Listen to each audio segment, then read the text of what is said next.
بالله من الشيطان الرجيم. بسم الله الرحمن الرحيم. الحمد لله رب العالمين. الحمد لله رب العالمين والصلاة والسلام على رسول الله وعلى آله وصحبه ومن والاه. أما بعد. السلام عليكم ورحمة الله وبركاته. Ang paksa natin ngayong gabi mga kapatid ay karugtong pa rin yung nakalipas na pinag-usapan natin tungkol sa Banal na Quran. Nung huling pinag-usapan natin ay patungkol sa wahi, generally, at lalo-lalo na patungkol sa Banal na Quran. Ngayon ay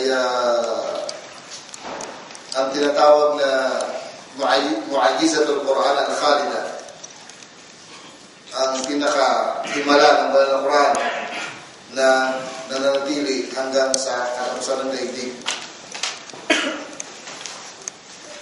Noong pinili ng Allah subhanahu wa ta'ala sa Prophet Muhammad sallallahu alaihi wasallam bilang huling sugo, ay tiniyak na Allah subhanahu wa ta'ala na mapangalagaan ng Islam. Bakit? Huli na yung sugo eh. Wala nang darating.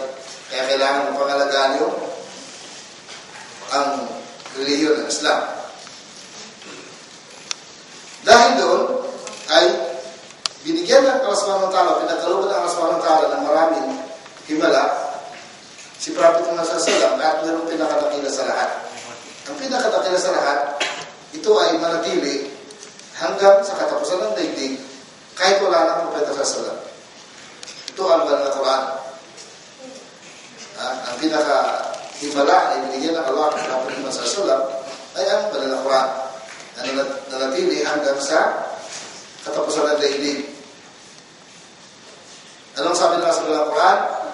Sabi ng Allah, a'udhu billahi minash shaitanir rajim, qul ayyu shay'in akbaru shahada. Qul ayyu shay'in akbaru shahada. Sabihin mo sa kanila, ano pa ba ang bagay na pinaka-dakila o pinaka-matindi na witness, saksi? Qulillahu shahidun baini wa bainakum.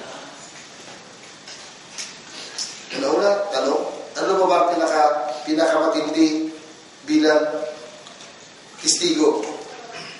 Sabi ng Allah, Qulillah, sabihin mo sa kanila ang Allah, shahidun baini wa bainakum, na siya ang testigo sa pagitan po at pagitan ninyo. Siya testigo at Allah para kay Prophet Muhammad sallallahu alaihi wasallam sa mga tao. Wa uhiya ilayya hadha al-Quran li'undhirakum bihi wa man balagh. At ipinahayag ng Allah sa akin ang banal na Quran na ito li'undhirakum bihi, upang balaan kayo, wa man balagh, at sa sino mang tao na aabutin nito.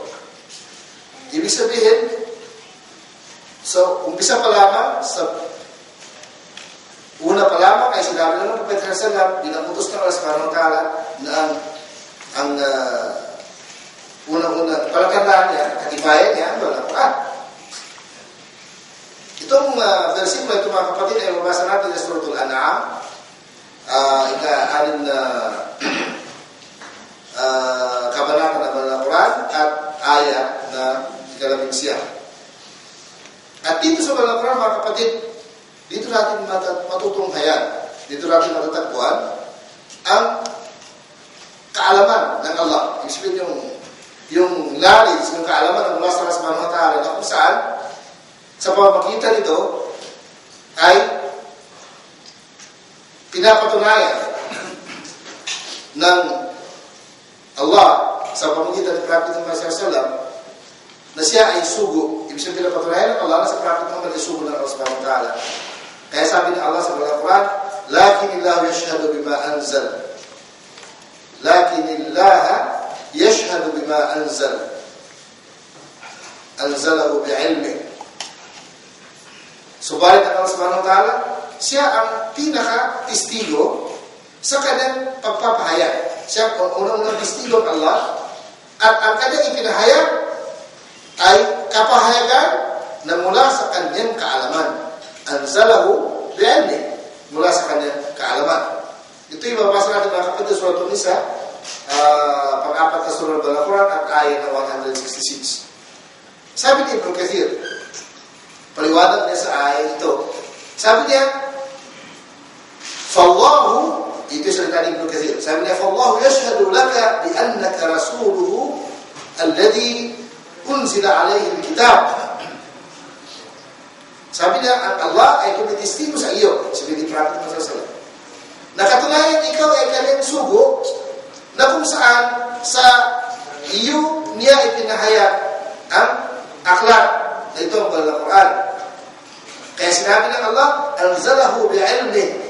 Ibig sabihin, ang nilalaman ng akhlaq na ito ay kaalaman na mula sa Allah na kung saan nais na Allah subhanahu wa ta'ala na maintindihan o matutunghayan, mababasa, makikita ng kanyang mga alipin.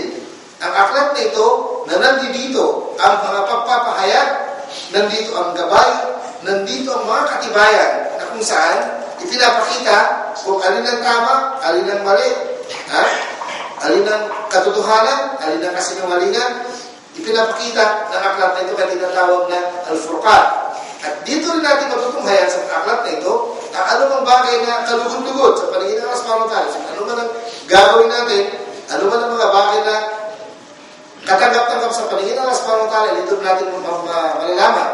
At ano naman ang bagay na ayaw ng Allah, dito natin malalaman. At higit doon mga kapatid, niluloob din ito ang mga kaalaman patungkol sa mga bagay na hindi natin inabot o hindi natin nakita, o hindi na mga bagay na hindi nakikita. Nakatulad din ang mga bagay na nakalipas at saka yung mga bagay na sa hinaharap, hindi pa nangyari. Kaya dito, sa pamagitan ng mga ganitong pagpapahayag ng banal na Quran at mga ganitong kapaliwanagan, ay dito magiging malinaw sa atin na ang revelasyon na ito na ang banal na Quran na ipinahayag ng Prophet Muhammad sallallahu alaihi wasallam ay kaalaman ng Allah. So, pinapatunayan ito kaalaman ng Allah na kung saan maiintindihan. Ito ang pakakaiba. Ibig sabihin, ito yung maiintindihan ng lahat ng tao sa lahat ng lugar at sa lahat ng panahon. Na kung saan, sa pamagitan nito, hinahamon ng Allah na sa pamagitan ni Prophet Muhammad sallallahu alaihi wasallam ang lahat ng mga tao mula noong kapanahon ng Propeta sallallahu alaihi wasallam hanggang sa panahon na wala na Propeta sallallahu alaihi wasallam ay naghahamon pa rin ang banal na Quran. Dahil doon, sinabi ni Propeta sallallahu alaihi wasallam, tingnan niyo yung katibayan na galing mismo sa bibig ng Propeta sallallahu alaihi wasallam. Ano sinabi niya? Sabi niya sa isa sa pinaka-authentic na hadith na mabasa natin sa Sahih Bukhari at sa Muslim, sabi niya, ma min al-anbiya'i nabiyyun. Sabi niya, walang sino man sa mga propeta, kahit sino mang propeta, illa u'tiya min al-ayati ma mithluhu amana alayhi al-bashar. Ibig sabihin, walang sino mang propeta na ipinadala na kung saan siya ay pinagkaluban ng mga ayat, mga katibayan, mga palatandaan, mga talata, mga kasulatan. Ma mithluhu amana alayhi al-bashar. Sa pamagitan ng ibinigay sa kanya, ay naniwala sa kanya ang mga tao. Sabi, naging katanggap-tanggap sa mga tao. Wa inna ma kana alladhi utituhu wahyan. Ibig sabihin, ang tinutukoy ng propeta na dito, bawat propeta, meron siyang katibayan. Siyempre kasi sa anumang bagay na inaangkin ng kahit sino, kailangan mo ng katibayan. Pag sinabi marunong ka magsala, halimbawa, kailangan sa mga pumapatihan. Paano sa marunong magsala, hindi mo sa mga pumapatihan? Paano lang? Kapag sinabi mo ikaw ay engineer, kailangan meron ka diploma. Pag wala ka diploma, pag-aakit lang, hindi ka pa paniwala. Kaya, sabi ng propeta, sa kanya mismo, sinabi niya, walang sino, walang propeta na ipinadala, kundi bawat isa sa kanila, meron silang dala-dala pruweba, katibayan na sila propeta. Ibig sabihin, ito ang tinutukoy dito mga kapatid, ang mga himala na dala-dala ng bawat propeta. Sa pamagitan, sabi ng Propeta sallallahu alaihi wasallam, ma mithluhu amana alayhi bashar, dahil doon sa katibayan na yun, naniwala sa kanya ang mga tao. Wa inna ma kana alladhi utituhu wahyan. Samantalang sabi niya, pinaka mahalagang bagay, pinakapangunahin sa lahat, na ipinagkaloob sa akin, sabi ng Propeta Sallam, ay wahi, revelasyon. Ibig sabihin mga nauna sa akin, hindi revelasyon. Revelasyon, pero ang pinakakatibayan nila ay merong mas higit doon sa revelasyon na hawak nila. Samantalang sabi niya, ang ipinagkaloob sa akin ay wahi. Awhahu Allahu ilayk, na kung saan ito'y pinahayag ng Allah sa akin. Fa'arju an akuna aktharahum tabi'an yawm al-qiyamah.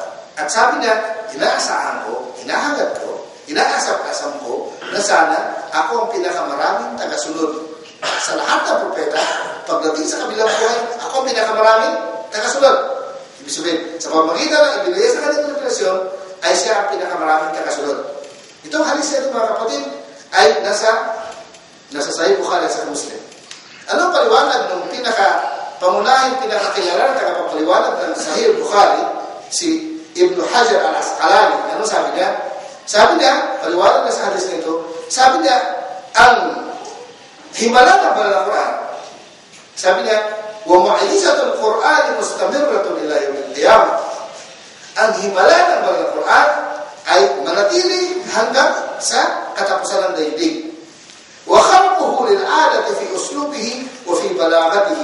Ganun din sabi niya, ang kanyang pagsalungat sa pangkaraniwang sitwasyon o pangkaraniwang bagay, sa kanyang pamaraan ng yung salita, yung way ng pagbigay ng salita, at sa kanyang linaw. Bakit kasi mga kapatid? Kung naintindihan lang ng mga Muslim ng Arabic, na kung saan pinahayag yung banal na Quran sa wikang Arabic, bawat salita ay pinili na talagang tumpak, sakto sa kung ano gusto ng Allah subhanahu wa ta'ala na kahulugan. O minsan, sa isang salita ay nasaklaw niya ang maraming kahulugan, na itong maraming kahulugan na ito ay paunti-unti na naiintindihan ng mga tao sa paglipas ng mga panahon. Ang unang kahulugan ay sa unang generation, ang pangalawang kahulugan ay nangyayari sa pangalawang generation, ang pangatlong kahulugan ay sa pangatlong generation, hanggang sa katapusan ng daigdig. Kaya yun ang tinatawag na balaga ng Quran.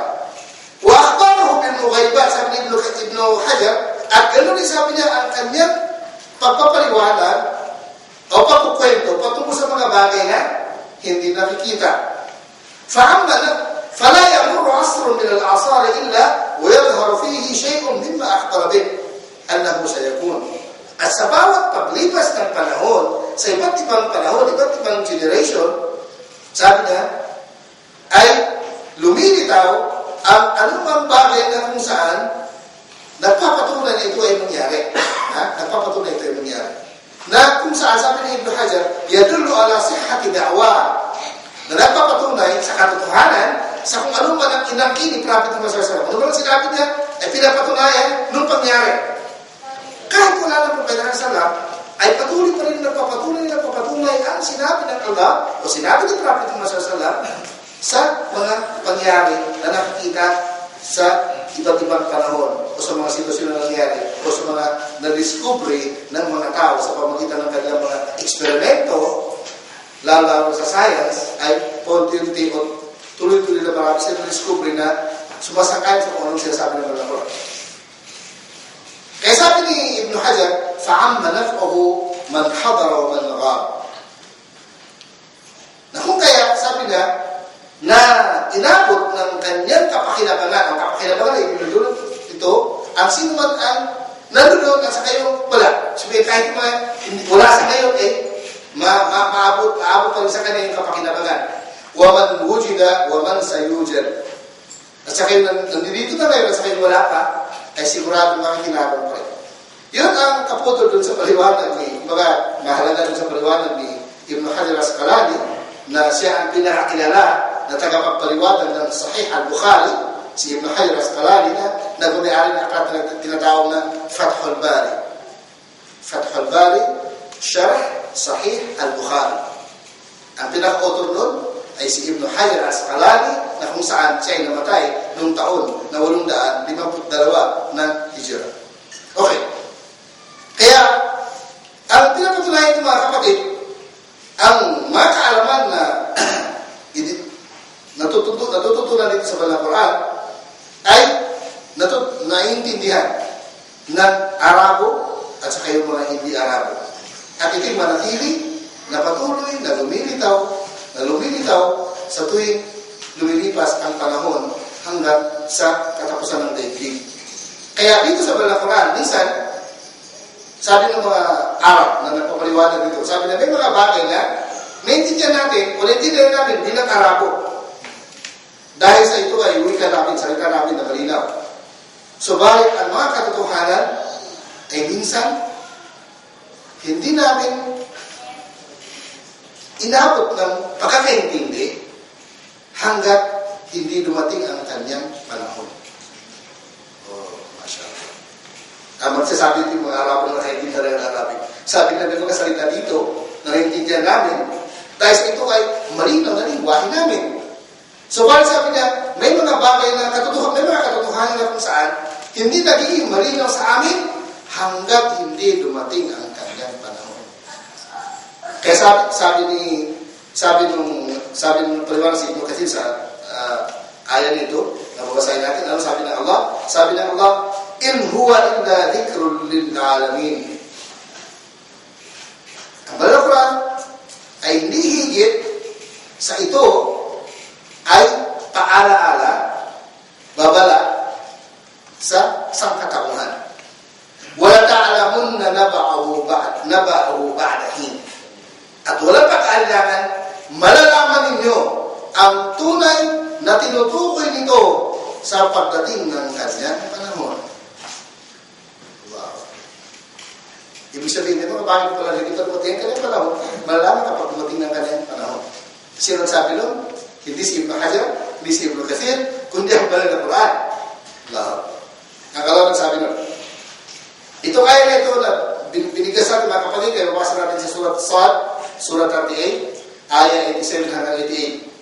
Kaya, sinalhin ng Allah subhanahu wa ta'ala na sa bawat kaalaman na idinudulot o natututunan dito sa Banal na Quran ay mayroon siyang mga panahon na kung saan doon napapatunayan. At kapag ito'y nangyari na nakita na ng ating mga mata, doon naging malino sa atin na wala tayong sasabihin kundi ito pala ang tinutukoy sa ayat ito dahil nakikita na natin.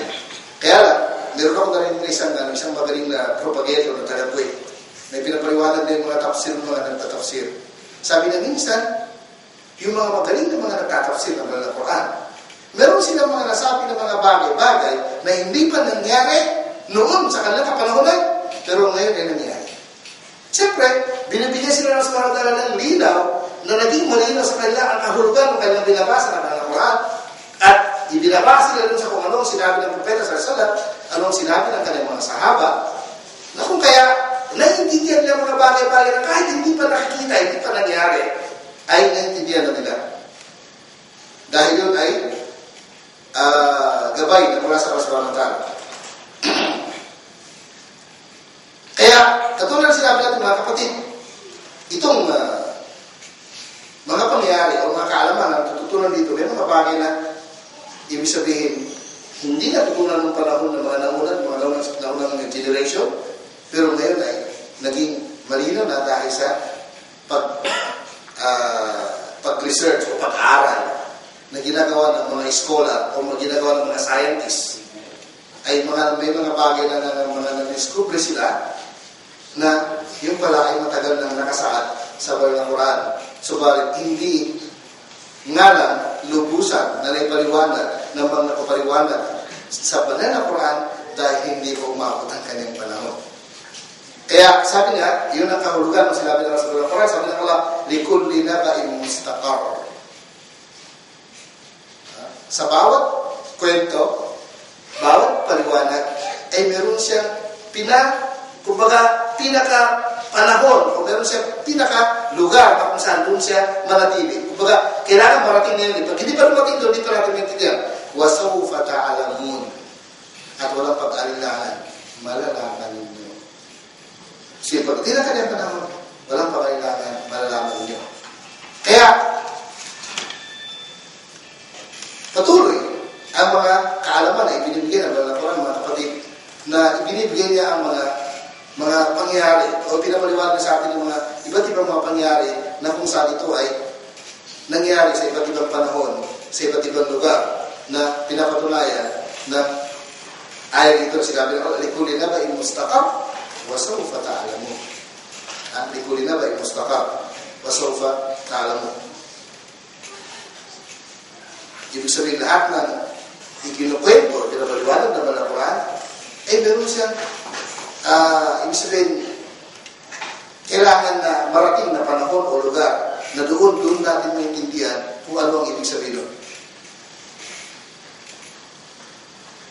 Kaya, sabi ni Ibn Kathir, ang unang-una tinutukoy dito, siyempre, mga hindi naniwala. Ikaw kasi, tayo kasi bilang Muslim, lubusan mo natin maintindihan o hindi, nandun na yung paniwala natin ito sa ilan Allah. Wala tayong pag-aalala. Pero paano naman yung mga hindi naniwala? Kaya, para pag sabi ng isang nagpaliwanag, isang mufassir, sabi niya, para pag sinabi ng Allah, وَسَوْفَ تَعْلَمُونَ أَيُّهَا الْمُكَذِّبُونَ بِصِحَّةِ مَا أَخْبَرَ بِهِ. Ibig sabihin, walang pangailangan, kayo na mga hindi naniniwala, ay tiyak na malalaman ninyo ang katotohanan patungkol sa kung ano ang sinasabi ng banal na Quran.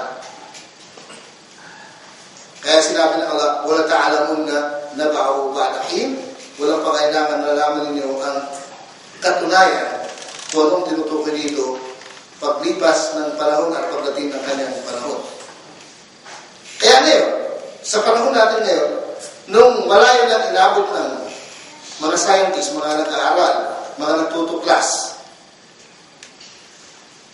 sa maraming kaalaman at nagkaroon na sila ng iba't ibang uri ng instrumento, iba't ibang gamit na kung saan nagiging madali sa kanila ang pagtuklas sa maraming bagay at gumamit sila ng maraming tao upang pag-aaralan ng mga bagay-bagay mula rito hanggang sa mga kalawakan at iba't ibang tao, iba't ibang nasyon, iba't ibang lahi ang kanilang ginamit o mga nag-aral para maintindihan ng maraming bagay dito sa lupa, ganun sa kalangitan at pati na rin sa personal ng tao, sa pagkatao ng tao dito naging malinaw ang katotohanan at nangyari ang mga bagay na hindi inaasahan. Bakit hindi inaasahan? Kasi yung mga scholar, yung mga scientists na nag-aral ng mga bagay-bagay hindi nila inaasahan na ang kanilang panidiscovery ay dati na pala pinaliwanag ng Quran. Yun yung mga bagay na hindi nila inaasahan. Kaya doon, nagpapatunay o pinapatunayan na ba ng Quran ang mga na inabot nila ng mga kaalaman, ang mga discovery nila ng mga bagay-bagay dati na palang nakasaad sa banal na Quran kung saan ito ipinahayag ng Prophet Muhammad sallallahu alaihi wasallam na mahigit 1,000 taon na nakakaraan. Na pareho rin ang naipaliwanag sa Quran o doon sa paliwanag ng Prophet Muhammad sallallahu alaihi wasallam sa kanyang hadith na ito ay isang kaalaman na dati nang alam ng mga mananampalataya, mga naniniwala sa Allah subhanahu wa ta'ala, mga Muslim. Kaya, ano ang sabi ng Allah bilang hamon? Doon sa mga hindi naniwala, sabi ng Allah, Qul ara'aytum in kana min 'indi Allahi thumma kafartum bihi. Ano kaya sa tingin niyo? Kapag napatunayan na talagang ito ay galing sa Allah, pagkatapos kayo hindi kayo naniwala, man adallu mimman huwa fi shiqaqin ba'id. Sino pa ba ang mas ligaw kaysa kanya na malayo na sa katotohanan? Kaya ano sabi ng Allah bilang habang sa kanila? Sabi ng Allah, sanurihim, kasunod yung ayat, sanurihim ayat na fil afaq wa fi anfusihim hatta yatabayyana lahum annahu al-haq aw lam yakfi bi rabbika annahu ala kulli shay'in shahid. Sabi ng Allah, walang pag-aalinlan. Ipapakita namin sa kanila ang aming mga palatandaan sa mga kalawakan at sa kanilang mga sarili hanggang mapatunayan nila na ito ay katotohanan. Sabihin ang salita ng Allah ay katotohanan na mula sa Allah subhanahu wa ta'ala. Awalam yakfi bi rabbika annahu ala kulli shay'in shahid. Hindi pa ba sapat sa tagapagligtas na ating Rabb lumikha sa atin? na siya ay witness sa lahat ng bagay, siya ay saksi sa lahat ng bagay. Sabihin, sa akin, hindi ka nakakaalam sa lahat ng bagay, tayo siyang lumika. Ito yung mabasa natin mga Surat Fussilat, ayat 52 hanggang ayat 52. Kaya, tayo ay pinangakuha ng Allah Subhanahu wa Ta'ala na maraming bagay na mapapatunayan na malalaman ng mga mag-aaral, mga tumutuklas, mga scholar, mga scientists, ang mga bagay-bagay na kung saan akala nila sila noong nakatuklas, yung pala ay matagal na nabanggit. Sa Quran, matagal na nabanggit. Ito ang masasalat. Kaya sinabi ng Allah sa Quran, Qul alhamdulillah. Sabi mo sa kanila, alhamdulillah. Ha? Papuri sa Allah. Sayurikum ayat. Walang pag-aalangan. Ipapakita niya sa inyo ang kanyang mga palatandaan. Fata'arifunaha. At sigurado na ilaman. Surat An-Naml, Surat 28, ayat 93. Kaya, ang mga nilikha ng Allah ay kabilang sa kanyang mga palatandaan.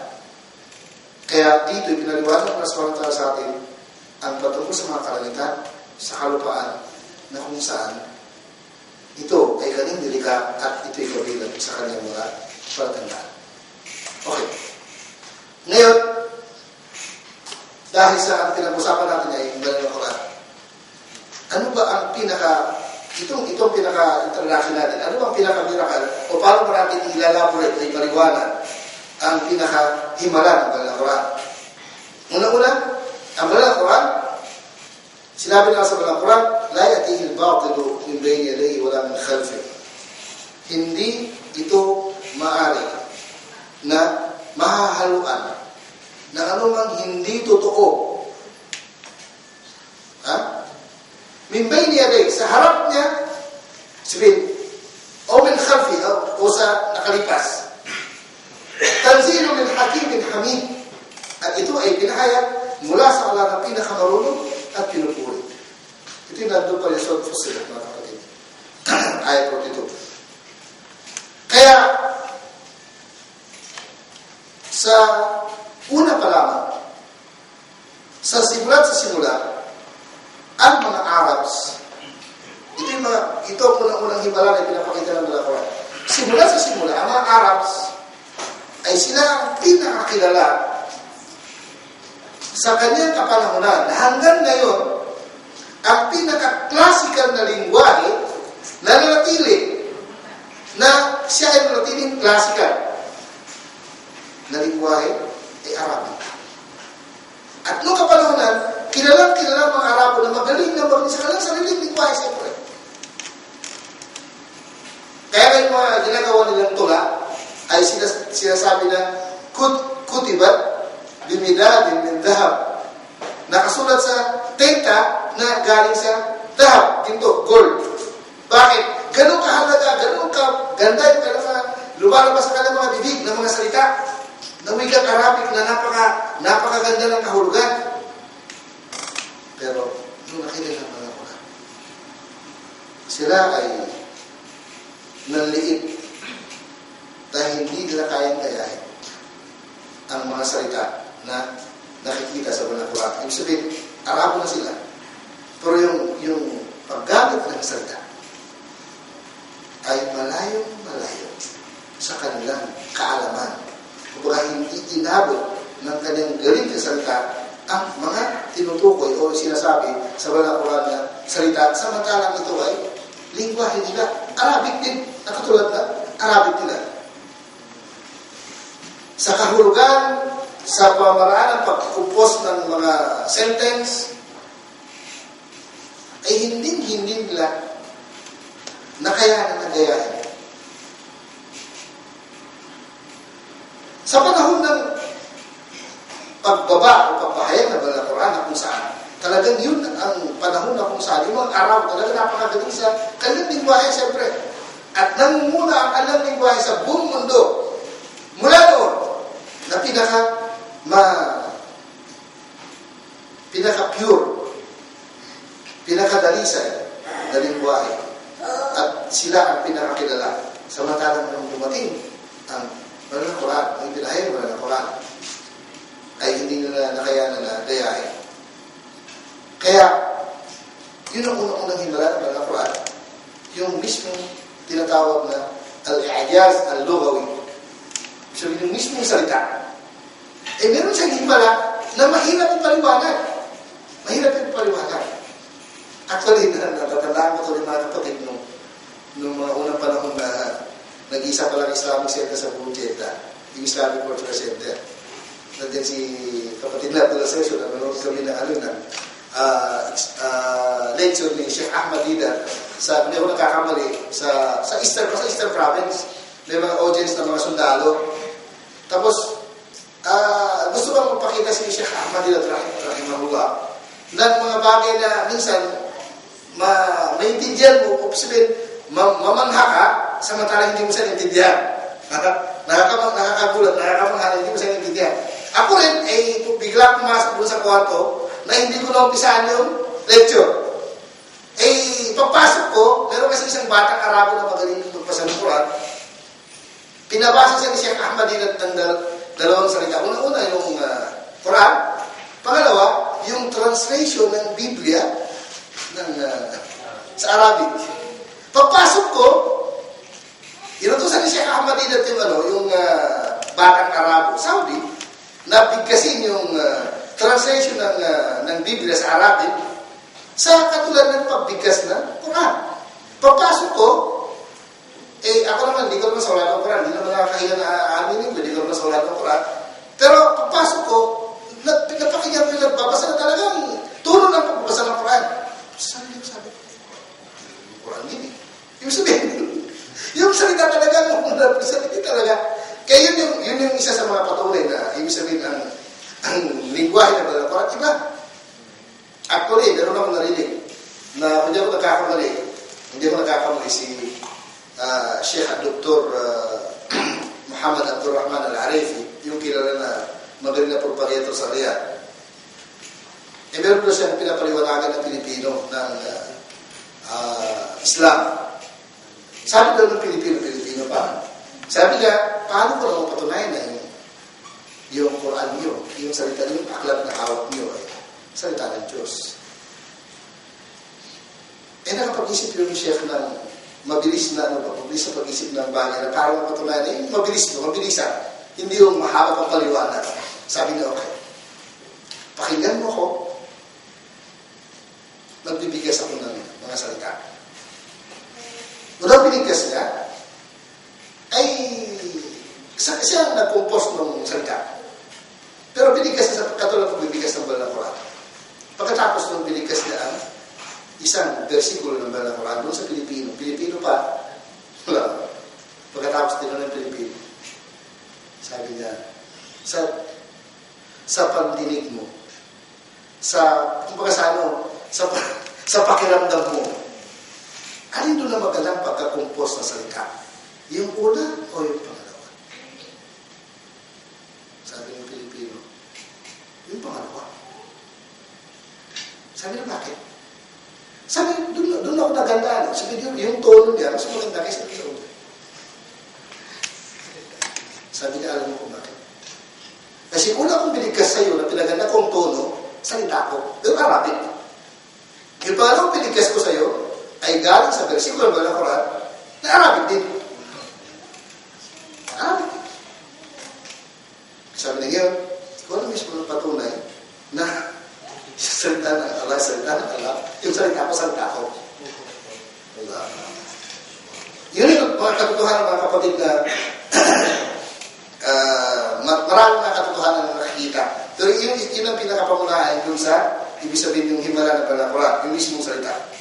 Kaya, ano ibig sabihin na, pag sinabi natin na mu'ajiza, pero kasi tinatawag kasi sa wikang Arabic ang yung himala, unang-unang nabanggit sa banal na Quran, nabanggit sa hadith, hindi salitang mu'ajiza. Kumbaga yung salitang mu'ajiza ay bagong term na ginamit ng mga scholar ng Islam. Pero unang ginamit ay yung parang nagkaroon ng ayat. Ayat or ayat. Ayat, sabihin ng aya, ay palatandaan, aya, mga palatandaan. Yung aya, singular, yung aya, plural. Okay. Itong ngayon ay ang kilala na term na ginagamit ay mu'jiza o mu'jizat. Kaya ang tawag nila sa napaka-halagang bagay na pinag-aralan ng sa mga university, tinatawag na al-i'jaz al-ilmi fil kitabi was sunnah. Meron ako dala-dala aklat dyan na itinuturo sa King Abdul Aziz University. Yun ang pamagat ng libro. Al-i'jaz al-ilmi fil kitabi was sunnah. I'jaz, doon nagaling sa mu'jiza. Okay, ano yung sabihin ng mu'jiza? Sabi ng mga eskola Islam, ang ibig sabihin ng mu'jiza, ang bagay na kung saan hindi nakasanayan, hindi pangkaraniwang bagay. Sabihin, hindi kasama sa mga bagay na nakasanayan. Na ipinapakita ng mga propeta o ibinigay ng Allah sa mga propeta na may kasamang hamon. May kasama. Katulad sinabi kasi natin kanina, katulad sinabi ng propeta sa kanina, bawang propeta meron sila, wala. May kasamang hamon. At sabi ng mga napaliwanag, ito ay walang sino man ang maaaring tapatan ang hamon na yun. Baka walang pwede na humarap to sa ipaghamon na yun. Kayo na ibig sabihin ng mu'jiza na binigyan ng Allah sa mga propeta.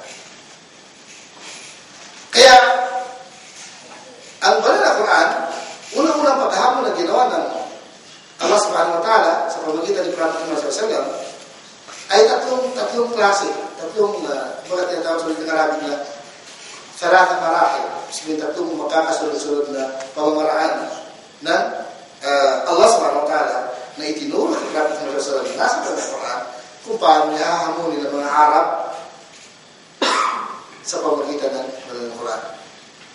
Kaya unang-unang paghamon ng Prophet sallallahu alaihi wasallam ay nasa Surat Al-Isra. Sabi na Allah, "Qul ijtama'at al-insu wal-jinnu ala an ya'tu bimithli hadha al-Qur'an, la ya'tuna bimithlihi walau kana ba'dhuhum li ba'dhin zahira."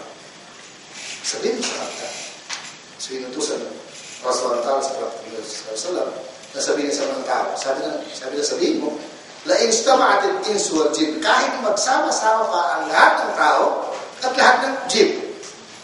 Ala ayatul mithli hadha al-Quran, upang sila ay makapagsagawa, makapagpakita ng katulad ng banal na Quran. La yatuna bimithlihi, ay hindi nila kaya magsagawa ng katulad nito. Walau kana ba'duhum li ba'dhin zahira, kahit magsama-sama pa silang lahat, magtulong-tulungan silang lahat, hindi nila kaya makapag-produce ng katulad ng banal na Quran. Ito na pag-Surat Al-Isra, 17 ayat ng 88. Pangalawang paghamon ay nabanggit sa Surat Hud. Ano yung nabanggit doon sa Surat Hud? Sabi na Allah subhanahu wa ta'ala, "Am yaquluna iftara." Kung din ka sabi nila, sinasabi ba nila na ito ay inimbento? Baka inimbento ni Prophet Muhammad sallallahu alaihi wasallam? Qul, sabihin mo sa kanila, "Fa'atu bi ashri suwarin mithlihi muftarayat." Kung ito ay aking inimbento, sabihin mo sa kanila na magsagawa sila ng kahit 10 kabanata lamang ng katulad nito na kanilang inimbento. Wala mo ba sa tato min dunillah, at tawagin ng sino mang kaya ng tawagin maliban sa Allah, in kuntum sadiqin. Sabihin, humingi kayo ng tulong sa lahat maliban sa Allah na para makapag-produce kayo ng 10 kabanata na katulad ng mga kabanata ng Quran kung kayo ay nagsasabi ng katotohanan. فَإِنْ لَمْ يَسْتَجِيبُوا لَكُمْ, kung sakaling hindi nila magawa ang gusto nyo, فَعَلَمُوا أَنَّمَا أُنْزِلَ بِعِلْمِ اللَّهِ, dapat niyong mabatid na ito ay binahayag na galing sa kaalaman ng Allah. Kumbaga hindi maaaring gawin ng tao dahil wala sa kalikigan ng tao sa kaalaman ng Allah. Wa an la ilaha illahu, na kung saan walang dapat sambahin kundi siya ang nagbigay ng aklat na ito. Fahal antum muslimun? Kung sakali hindi na magawa, mag-Muslim ba kayo? Susuko ba kayo?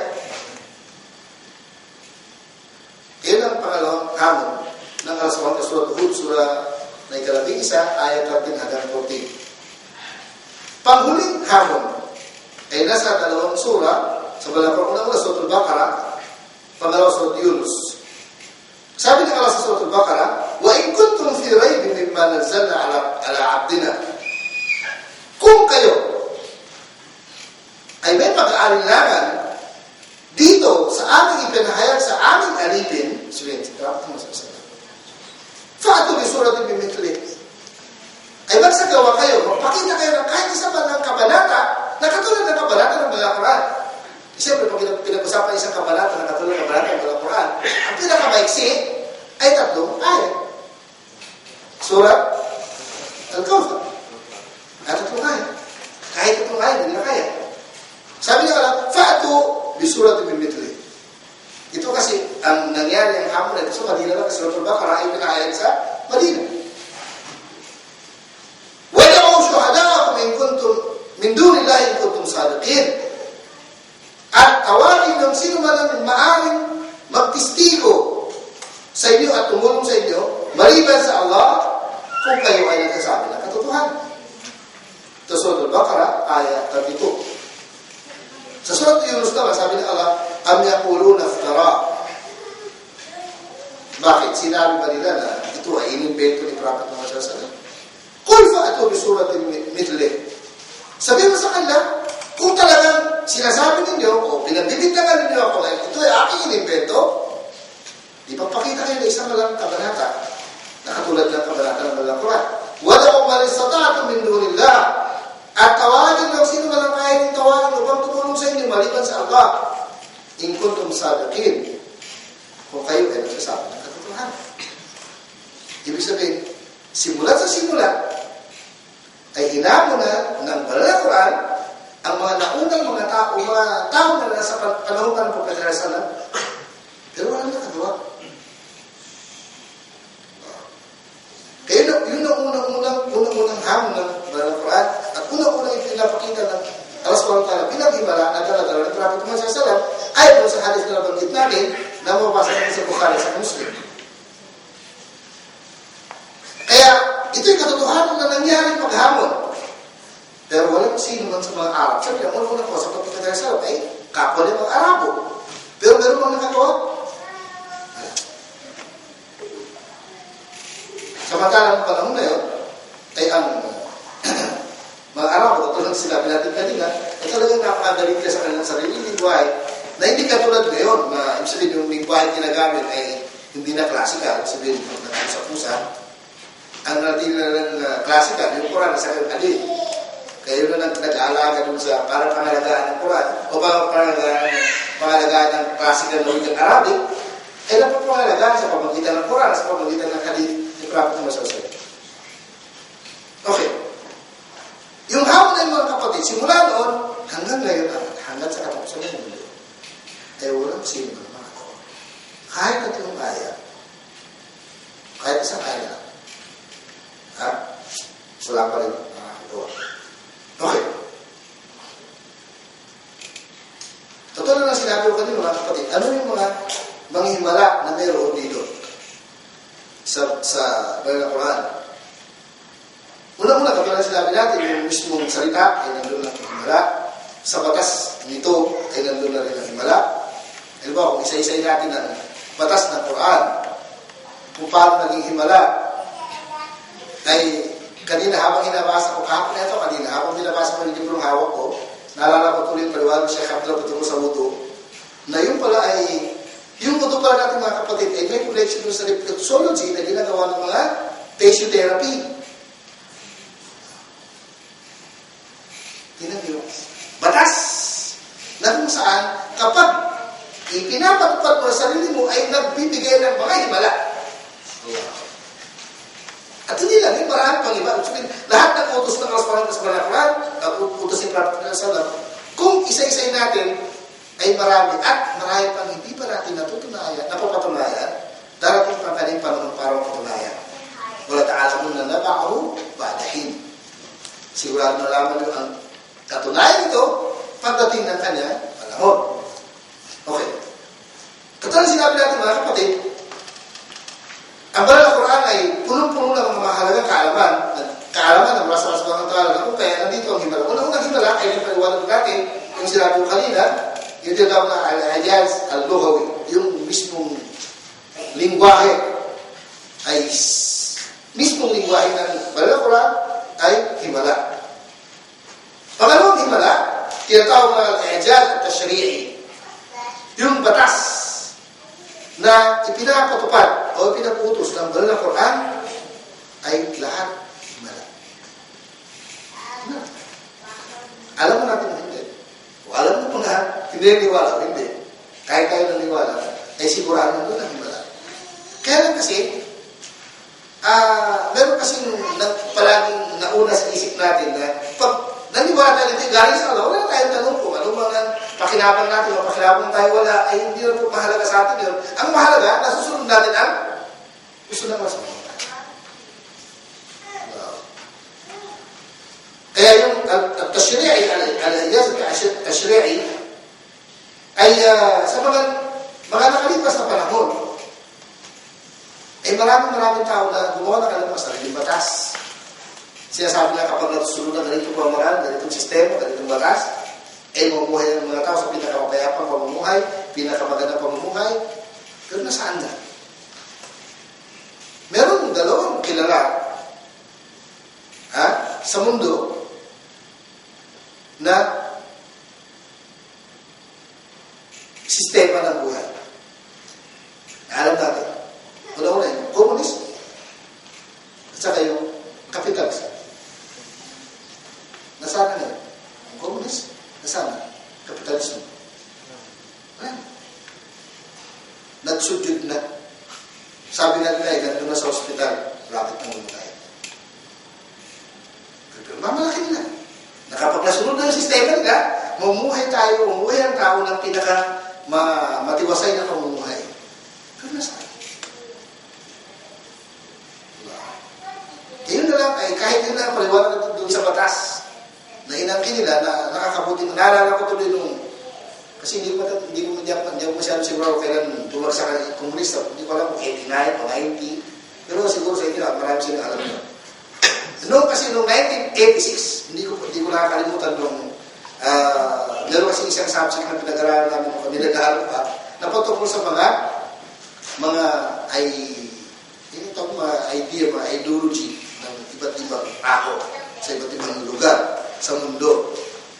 Kaya siyempre, pinakapangunahin sa lahat, siyempre, isa sa mga sumikat, yung komunista.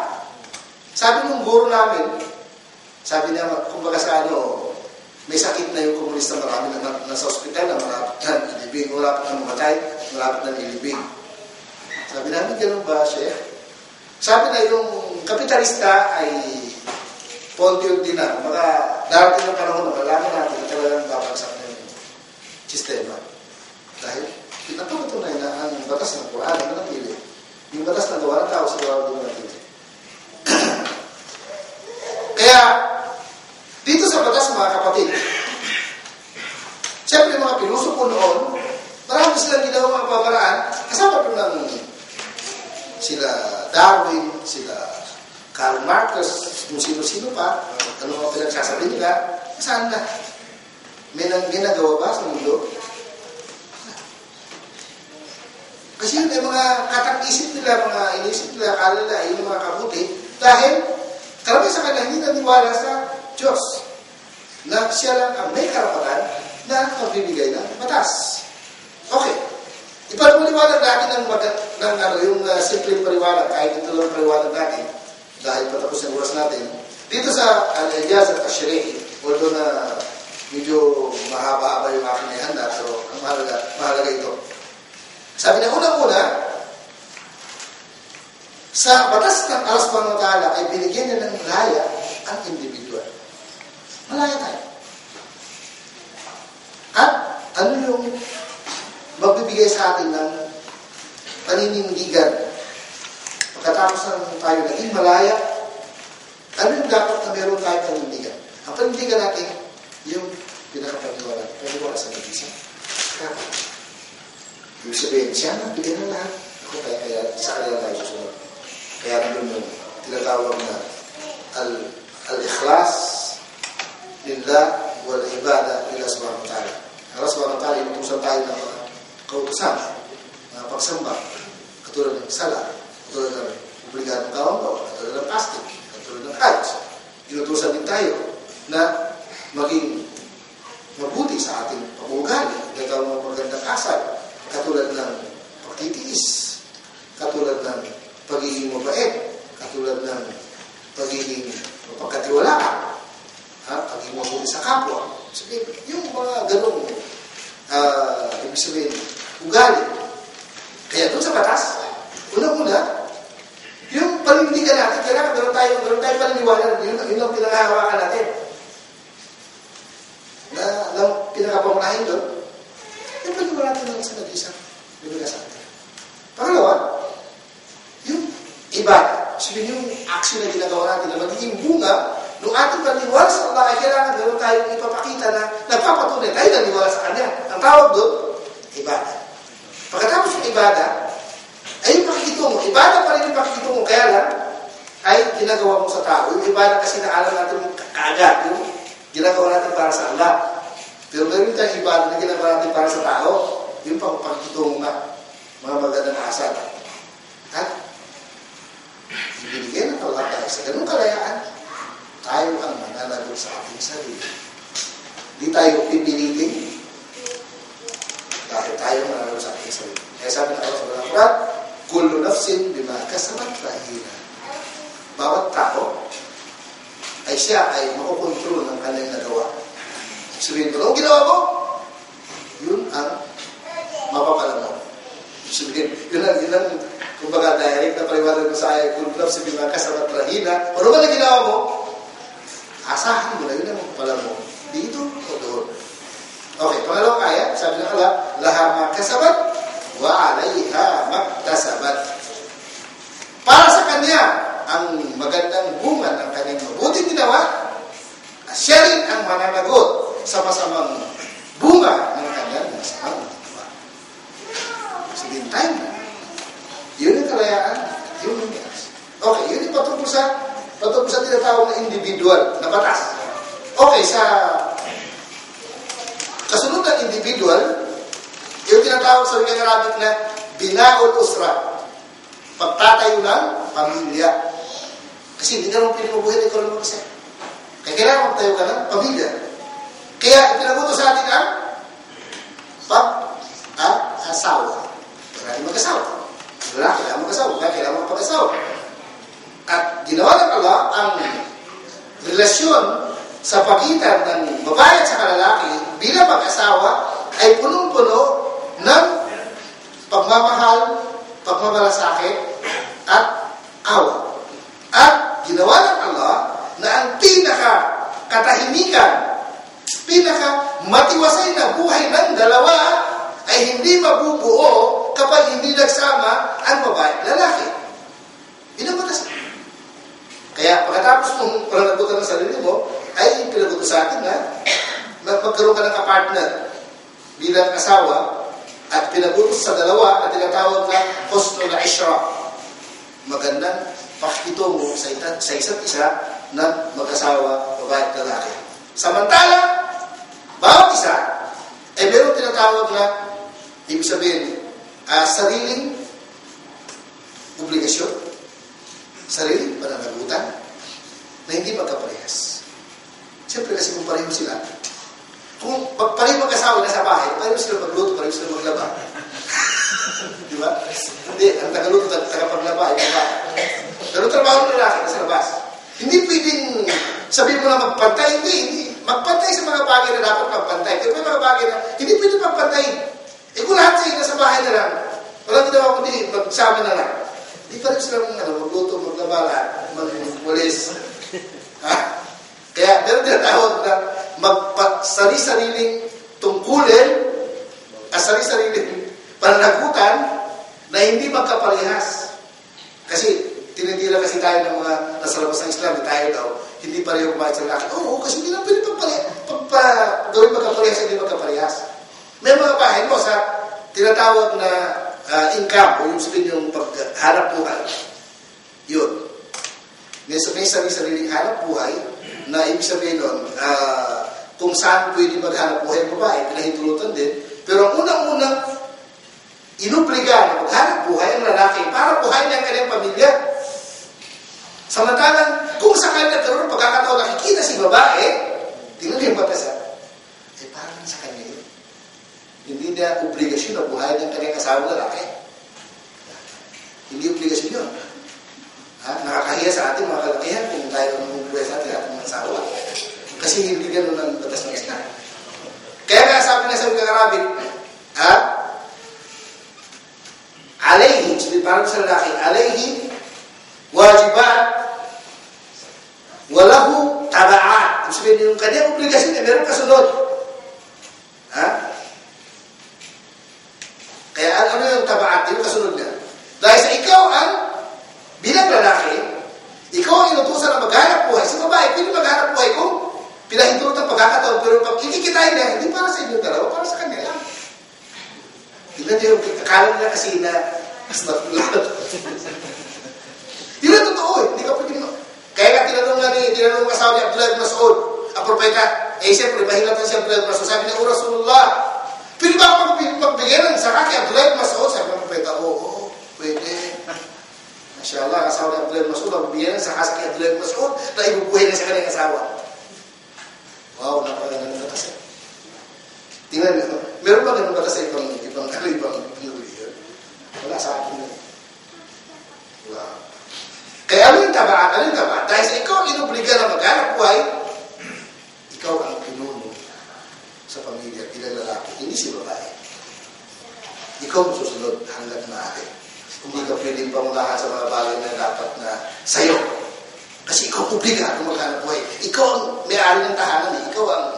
Ikaw ang magtatayo ng bahay. Ikaw ang lahat ng pangyayari sa bahay. Kailangan magtalit sa'yo. Pero hindi natin sabihin, hindi pwede makipagtulungan sa bahay. Pwede. Kaso nga lang, hindi niya obligasyon. Hindi. Wala siyang kasalanan kapag hindi niya ginawa. Hindi kasi ibig niya obligasyon. Kapag hindi mo nagawa, kasalanan. Pero pag hindi obligasyon, hindi mo kasalanan. Okay, yun yung patungkol sa pagitan ng babae sa lalaki. At pagkatapos nun, inutusan tayo ng gobyerno. Siyempre, bago yung gobyerno, bago yung community, saan mo kung isang community? Sa pamilya muna. Kaya pag naging maganda yung pamilya, bawat pamilya naging mabuti at nasunod na batas sa Islam, magkakaroon ng magandang community. Kapag nagkaroon ng magandang community, magkakaroon ng magandang gobyerno. Kaya yun yung sa pagtatay ng gobyerno. At sabi sa Banal na Quran, patungkol sa gobyerno, kailangan ng gobyerno hindi desisyon ng isang tao, hindi diktador, hindi diktador presidente. Kaya nga sabi ng Banal na Quran, wa amruhum shura bainahum. Ang kanilang pamumuno, ang kanilang gawain ay pagkakasunduan nila lahat. Siyempre, mga nasa taas, mga nasa posisyon, pagkakasunduan nila yung kung paano nila palakarin ang gobyerno ng Islam. Kaya meron shura. Sabihin, tinatawag na Hukuma Shura. Sabihin, pagbibigay ng mga magagandang idea sa pagsasakay ng lahat. Katulad, yung salita nila, yung verse na Quran, sabi na, Amro Shura tayo na, mabasa natin sa sulat Ali Imran, ay 159. At yung gobyerno na ito ay meron tinatawag na siya nakatayo sa tinatawag na al-adlul mutlaq. Baga, pangkalahatan na pagkapantay-pantay. Pagkalahatan na pagkapantay-pantay. Na kung saan, ayon sa kung ano ang kakayanan ng bawat individual. Kaya anong sabi nga sa Quran? Sabi ng Allah, Ya ayyuhalladhina amanu kunu qawwamina bil qist. O kayo mga naniwala, gawin niyo ang inyong mga sarili na kayo ang kakapagtayo ng makatarungan, ibig sabihin pamalakan. Syuhada'a lillah, na kayo ay tumitistigo sa tagapagalitan ng Allah subhanahu wa ta'ala. Walau ala anfusikum, kahit kapag ang bagay ay kayo ang tinatamaan, kayo pa rin ang testigo. Awil walidain, udili kaya ang inyong mga magulang. Wal aqrabin, o mga malapit sa ibig sabihin, kailangan magiging ka, magsasabi ka ng totoo. Kahit ang tinatamaan ng sarili mo, sabihin doon sa batas, kahit sarili mong tinatamaan, o magulang mo, mga kamag-anak mo, ay wala kang kikilingan. Kasabi ng Allah, iyakun ghaniyan o faqiran, fa'allahu awla bihima. Kung sakali, kinikilingan mo dahil sa yaman, mahirap. Ha? Hindi yan pala, higit. Ibig sabihin, huwag mo na isipin na hindi kasi naawa ko ito kasi mahirap. Hindi. Fa'allahu awla bihima. Alam, higit. Doon sa dalawa. Kaya huwag mong isipin yung mahirap o mayaman, mag-anak, kasi yan pala higit.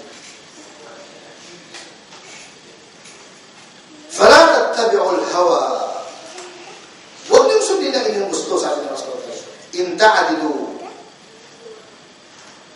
Kung kayo ay nagsasabi ng totoo, naging patas.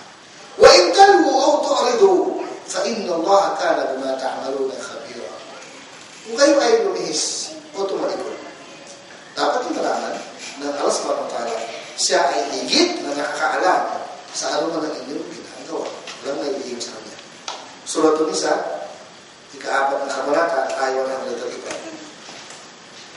At yung batas din sa Islam, mga kapatid, ay hindi para sa, hindi tao ang magtatayo ng batas. Ay hindi batas ng tao. Kundi, batas na Allah subhanahu wa ta'ala. Anong sabi ng Allah subhanahu wa Quran? Batas na Allah, ayon sa paliwanag ng pagkakasal mo, sabi ng Allah, وَمَنْ لَمْ يَحْكُمْ بِمَا أَنزَلَ اللَّهُ فَأُولَٰئِكَ هُمُ الْكَافِرُونَ. Sino man ang hindi ipinapatupad ang batas na pinahayag ng Allah, siya ay kabilang sa mga walang pananampalataya. Kabilang sa mga walang pananampalataya. At itong batas na itong mga kapatid, o itong versikulo na ito ay iba't ibang ulay ka mong kafir, ulay ka mong fasiko, ulay ka mong syuko, zalimun. Isipin tatlo, fasikon, zalimun, kafir. Kahit saan doon, wala nang, hindi natin makatanggap kung awal na itong kasama yung tatlong katangian. Ito lang bagay sa Surat Al-Ma'idah. At ganoon din mga kapatid, sa batas ng Islam ay idinideklara ng Islam ang 5 napakahalagang bagay na kung saan ito ay inaalagaan ng batas. Ano yung 5 napakahalagang bagay? Una, relihiyon. Ito inaalagaan ng batas. Pangalawa, sarili. Kaya relihiyon, kaya pinagbawal ang shirk at sa kanong bagay na nakakasal sa relihiyon. Pangalawa, nafs. Sarili natin.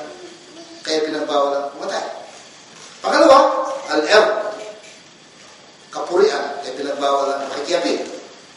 Pangalawa, pang-apat sa ulit, al-mal. Kaya mali, kaya pinagbawal ang panluloko, pagnakaw, at ang huli, isip. Kaya pinagbawal ang alak, pinagbawal ang drugs, pinagbawal ang natin. Sabihin yung mga bagay na batas ng Islam ay ito ang pinakapangunahing bagay na pinapangalagaan ng iba na ito. Relihiyon, sarili, kapurian, kayamanan, at saka talino o kaisipan. At dito sa batas na ito mga kapatid, at bakit natin kasi pinapaliwanag, akala kasi ng iba, kapag sinabing Quran, kapag sinabing hadith, ay ibig sabihin, hindi tayo pinapay ng gobyerno. Hindi. Meron tayong batas na tinatawag na batas sa pakitong sa iba. Sabihin, ibang bansa. Ha? At yun ang sinunod na pagkakasal mo ganang panahon na. Kaya sa panahon ng labanan, sa panahon ng walang labanan, ay meron tayong batas na ipinagputo sa atin ng Islam.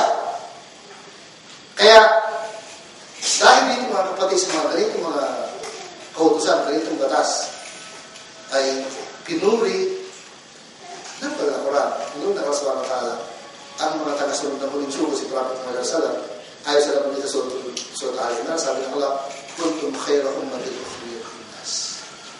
kayo na ang pinakamabuting nasyon, pinakamabuting mga tao na lumitaw dito sa katauhan. Anong dahilan? Ta'muruna bil ma'ruf. Dahil sa kayo ng utos ng mabuti, wa tanhauna 'anil munkar, at nagbabawal ng masama, wa tu'minuna billah, at naniwala kayo sa Allah. Walau amana ahlul kitabi lakana khairan lahum. Kung sakali lang na naniwala ang mga binigyan at aklat ng nauna sa inyo, ay lang higit na nakakabuti sa kanila. Minuhumul mu'minun. Meron sa kanila naniwala. Wa aktharuhum fasiqun. Pero karamihan sa kanila ay lumaba. Mga kapatid, mahaba yung paksa. At sana ay natapos natin, pero dahil sa tapos na yung oras natin, at hindi ko alam kung anong susunod na lecture dito sa auditorium.